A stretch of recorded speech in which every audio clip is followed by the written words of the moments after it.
Hello friends, मैं राजेंद्र सिंह आपका बहुत बहुत स्वागत करता हूं अपने चैनल नॉलेज और ज्ञान में। साथियों, आज का ये वीडियो जो है ट्रांसफार्मर के बारे में है। और हम लोग पहले काम करते थे इन्वर्टर और स्टेबलाइज़र का, तो उसमें हम लोग ट्रांसफार्मर भी अपने बना के उसमें लगाते थे, इन्वर्टर में, स्टेबलाइज़र में। तो मैंने सोचा एक वीडियो इसके ऊपर बनाऊँ, आपको जानकारी दूँ कि ट्रांसफार्मर कैसे काम करता है और उसमें क्या क्या चीज़ों की ज़रूरत पड़ती है उसको बनाने के लिए। अगर आप जो है कोई ऐसा इक्विपमेंट लेने जा रहे हैं जिसमें ट्रांसफार्मर लगा हो, जैसे इन्वर्टर या स्टेबलाइज़र, तो आपको अगर नॉलेज है ट्रांसफार्मर की तो आप दुकानदार से अच्छी तरह बात कर लेंगे और उससे कह देंगे कि आपको क्या चीज़ चाहिए, ताकि उसको भी पता चले कि आपको नॉलेज है और वो आपको गलत चीज़ ना दे सके। तो इस वीडियो को कृपया पूरा लास्ट तक देखिएगा ताकि आपको ट्रांसफार्मर की पूरी नॉलेज हो। और आइए शुरू करते हैं। देखिए, ट्रांसफार्मर दो तरह के होते हैं, एक तो स्टेप डाउन और एक स्टेप अप। तो स्टेप डाउन ऐसा होता है कि इसमें प्राइमरी जो है बड़ी होती है, सेकेंडरी छोटी। प्राइमरी में वोल्टेज हम लोग देते हैं, जैसे 220 वोल्ट दी तो इधर से 12 वोल्ट या फिर 6 वोल्ट, जो भी सेकेंडरी की टर्निंग है उसके हिसाब से मिलती है।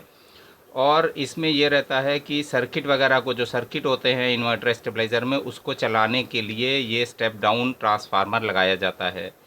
इसके बाद स्टेप अप आता है कि अगर हमको प्राइमरी में कम वोल्टेज दे के सेकेंडरी में ज़्यादा वोल्ट चाहिए तो हम लोग स्टेप अप ट्रांसफार्मर बना के लगाते हैं या ख़रीद के लगाते हैं ट्रांसफार्मर स्टेप अप, जिसमें जो है प्राइमरी में टर्निंग कम होती है वोल्टेज के हिसाब से और सेकेंडरी में जो है ज़्यादा टर्निंग होती है। और एक ये होता है स्टेबलाइज़र में जो लगता है ट्रांसफार्मर, ये स्टेप अप और स्टेप डाउन दोनों का काम करता है। इसमें दो जो प्राइमरी और सेकेंडरी होती है दोनों अलग अलग नहीं होती, एक ही साथ एक ही जॉइंट होता है। बस ये है कि प्राइमरी में पतली तार होती है, सेकेंडरी में थोड़ी मोटी। और इनमें भी ऐसा होता है कि प्राइमरी में, जैसे अगर हम प्राइमरी में ज़्यादा वोल्टेज दे रहे हैं तो प्राइमरी में पतली तार रहेगी, और सेकेंडरी में हम कम वोल्टेज ले रहे हैं तो सेकेंडरी में मोटी तार रहेगी। क्योंकि पावर जो होती है इधर से कोर के थ्रू, जब प्राइमरी में हम लोग वोल्टेज देते हैं तो कोर में मैग्नेट बनता है और उसके थ्रू सेकेंडरी में जो पावर आती है वो लगभग दोनों में बराबर होनी चाहिए।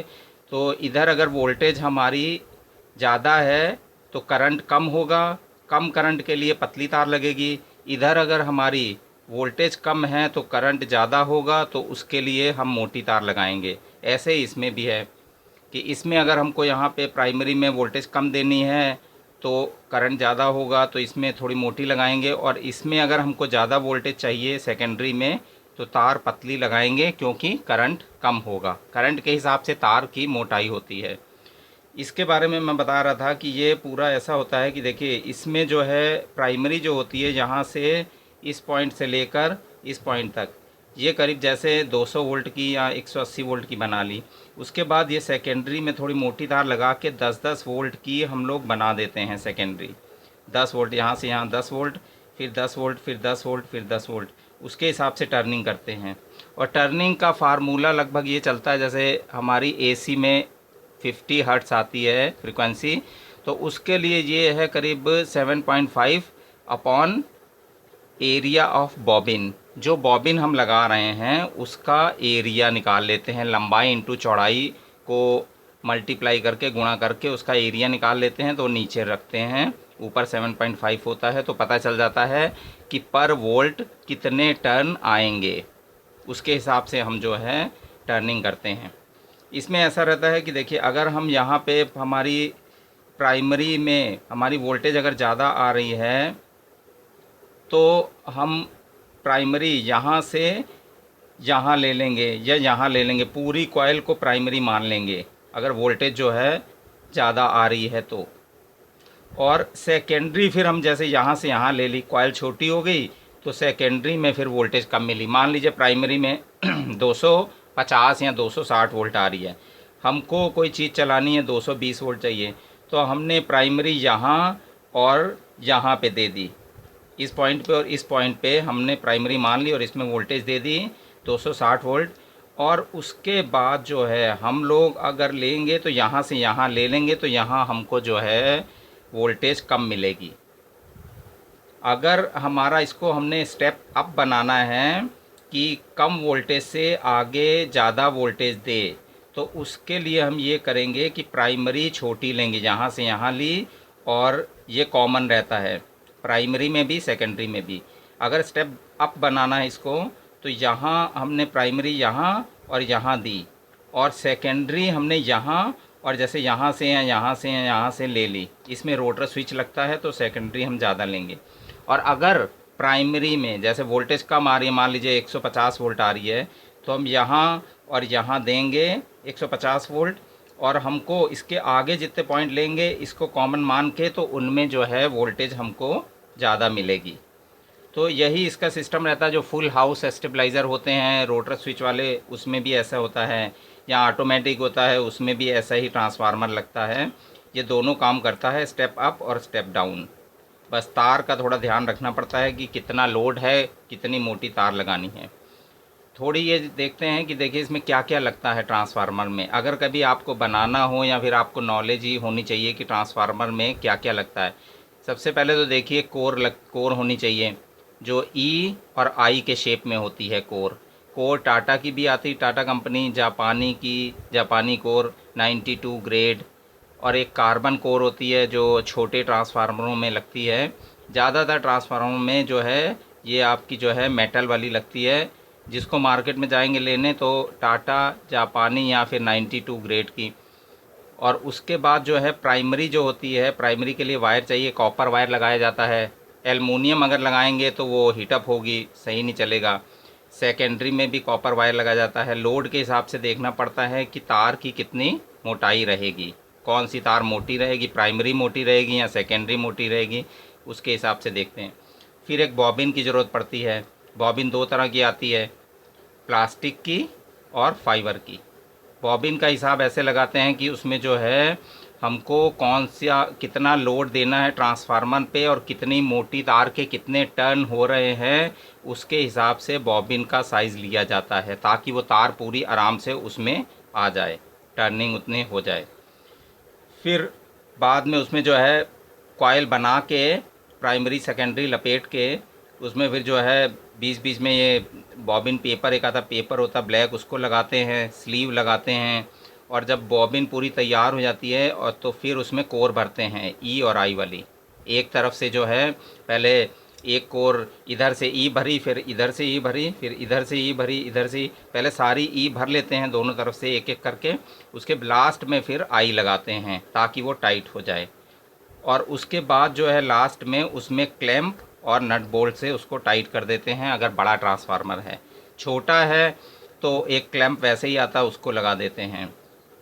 तो इसके बाद जो है लास्ट में जब ट्रांसफार्मर पूरा बन जाता है तो उसको वार्निश करते हैं, ताकि उसकी कोर में अगर कोई एयर गैप हो तो वो निकल जाए, एयर गैप ना रहे कोर में। और साथ में जो बॉबिन भी है उसमें तारें हैं वो सब आपस में एकदम कैदे से चिपक जाएं। पूरा ट्रांसफार्मर जो है एकदम अच्छी तरह से इंसुलेटेड हो जाए, ताकि वो ज़्यादा गर्म ना हो, कोर वोर एकदम जो है आपस में चिपक जाए, ताकि उसमें एयर गैप ना बचे। तो ट्रांसफार्मर बनाने के लिए हमको कोर चाहिए, प्राइमरी के लिए तार, सेकेंडरी के लिए तार, बॉबिन, वार्निश, और बॉबिन के लिए paper, sleeve, clamp, nut bolt. और इसमें लास्ट में देखिए ट्रांसफार्मर की लाइफ जो होती है वो किन चीज़ों के ऊपर डिपेंड करती है। उसकी लाइफ जो है नंबर 1 करती है डिपेंड कोर के ऊपर। कोर किस क्वालिटी की है, कोर अगर अच्छी क्वालिटी नहीं है तो हीटअप ज़्यादा होगी, अच्छी क्वालिटी है तो हीटअप कम होगी। फिर उसमें प्राइमरी की तार की मोटाई कितनी है, तार की क्वालिटी क्या है। ऐसे ही सेकेंडरी में तार की जो है कितनी मोटाई है, क्या उसकी क्वालिटी है। और लोड के हिसाब से तार मोटी लगाई गई है प्राइमरी सेकेंडरी में कि नहीं। तो ये सब चीज़ें अगर सही हैं तो ट्रांसफार्मर हीटअप नहीं होगा, वरना हीटअप होगा और वो जल जाएगा। वार्निश उसमें कैसी हुई है, एयर टाइट वार्निश हुई है कि नहीं, कि मतलब एयर पूरी निकल गई हो और उसमें जो है गैप ना बचा हो। और ये सब चीज़ें डिपेंड करती हैं। तो इसमें आपको लास्ट में, वीडियो के लास्ट में मैं यही कहना चाहूँगा कि ट्रांसफार्मर अगर आप बना रहे हैं तो सामान अच्छी क्वालिटी का लीजिए, और उसमें जो है उसको कायदे से, टर्निंग उसकी कायदे से करिए। ये जो है 50 हर्ट्ज जो हमारी 220 वोल्ट आती है उसके लिए टर्न पर वोल्ट देख लीजिए कितने चाहिए। ये फार्मूला होता है 7.5 अपॉन एरिया बॉबिन का। तो ये एरिया लेके उसको आप जो है इस फार्मूले में रख के उसको आप करेंगे तो टर्न पर वोल्ट आएगा। तो उसके हिसाब से जो है उतने टर्न करिए कि आपको कितनी वोल्टेज देनी है, तो उसके हिसाब से आप टर्न करके जो है उसको बना सकते हैं, और उसको जो है आप किसी भी काम में अपने यूज़ करते हैं। बनाने में तो बहुत सस्ता पड़ता है, और अगर जो है आप ख़रीदेंगे तो महंगा पड़ेगा। अगर आप ख़रीद भी रहे हैं, आप नहीं बनाना चाहते, तो आपको अगर ये नॉलेज है तो आप दुकानदार से कह सकते हैं कि भैया इसमें कौन सी कोर लगी है, प्राइमरी सेकेंडरी में तार कौन सी लगी है, वार्निश अच्छी हुई है कि नहीं है, और ये पूरा ट्रांसफार्मर की कितनी लाइफ है, क्या गारंटी है। ये सब अगर नॉलेज है आपको तो आप ट्रांसफार्मर लेते हुए कम पैसे में अच्छा ट्रांसफार्मर ले सकेंगे, और आपको जो है वो दुकानदार भी मतलब बेवकूफ़ नहीं बना पाएगा, गलत चीज़ नहीं दे पाएगा। तो आज के वीडियो में बस इतना ही। अगर ये वीडियो आपको अच्छा लगा हो तो प्लीज़ लाइक करिए, शेयर करिए, सब्सक्राइब करिए, और बेल आइकॉन घंटी को ज़रूर दबाइएगा ताकि हमारा हर नया वीडियो आपके नोटिफिकेशन में पहुंचता रहे और आपको अच्छी अच्छी जानकारी मिलती रहे। नमस्कार, जय हिंद।